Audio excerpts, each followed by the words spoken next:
உங்கள் தந்தி ஒன் தொலைக்காட்சியில் கருடா தினமும் காலை 6 மணிக்கு காண தவறாதீர்கள்.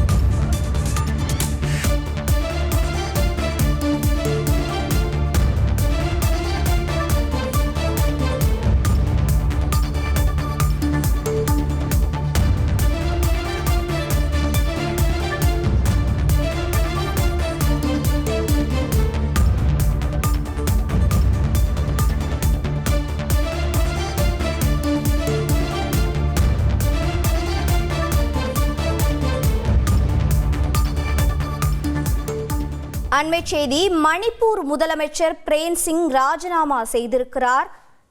ஆளுநர் அஜய்குமாரிடம் ராஜினாமா கடிதத்தை வழங்கியிருக்கிறார் மணிப்பூர் முதலமைச்சர் பிரேம் சிங். கடந்த 2023ஆம் ஆண்டு மே மாதத்திலிருந்து சுமார் 1.5 ஆண்டுகளுக்கு மேலாக மணிப்பூரில் மேதேயி மற்றும் குக்கி பழங்குடியினருக்கு இடையே கலவரமானது நடைபெற்று வந்தது. இந்த நிலையில் மணிப்பூர் முதலமைச்சர் பிரேம் சிங் ராஜினாமா செய்திருக்கிறார். விவரங்களை செய்தியாளர் வழங்கிட கேட்கலாம். ரமேஷ்குமார், வணக்கம். தற்போது முதலமைச்சர் ராஜினாமா செய்திருக்கிறார். இதற்கான காரணம் என்னவாக குறிப்பிடப்படுகிறது? மேலும் அரசியல் நகர்வுகள் என்னவாக இருக்கும்? வணக்கம். மணிப்பூர் முதல்வர் பைரன் சிங் தன்னுடைய முதல்வர் பதவியை ராஜினாமா செய்துள்ளார். அம்மாநில ஆளுநர் அஜய்குமார் பல்லாவை நேரில் சந்தித்து தன்னுடைய ராஜினாமா கடிதத்தை வழங்கியிருக்கிறார். தன்னுடைய ராஜினாமா கடிதத்தில் அவர் இதுக்கான காரணம் குறித்து எதுவும் குறிப்பிடவில்லை. அப்படி குறிப்பிடுவது மரபும் அல்ல. இருப்பினும் இதன் பின்னணியை நாம் பார்ப்பது நன்றாக இருக்கும். மணிப்பூரில் கடந்த 1.5 ஆண்டுகளுக்கும் மேலாக குக்கி மற்றும் மைத்தேயி இனத்தவருக்கிடையே ஏற்பட்ட அந்த இனக்கலவரம் வன்முறையாக மாறி அதில் நூற்றுக்கணக்கானவர்கள் உயிரிழந்தனர். இதனைத் தொடர்ந்து வன்முறைக்கு பொறுப்பேற்று பைரன் சிங் தன்னுடைய பதவியை ராஜினாமா செய்ய வேண்டும் என்று தொடர்ச்சியாக குரல்கள் வலுத்து வருகின்றன. எதிர்க்கட்சிகள் அந்த குரலை தொடர்ந்து வலியுறுத்தி வருகின்றன.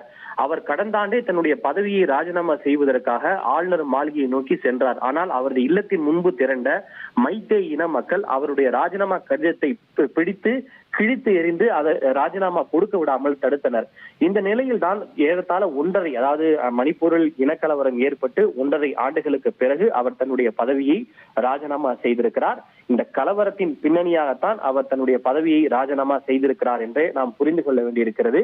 இனி அங்கு அனைவரையும் பொதுவாக இருக்கக்கூடிய ஒரு புதிய முதல்வரை விரைவில் பாஜக அங்கு நியமிக்கும் என்று எதிர்பார்க்கப்படுகிறது. உங்களுடைய தகவல்களுக்கு நன்றி ரமேஷ்குமார். உங்கள் தந்தி ஒன் தொலைக்காட்சியில் கருடா தினமும் காலை 6 மணிக்கு காண தவறாதீர்கள்.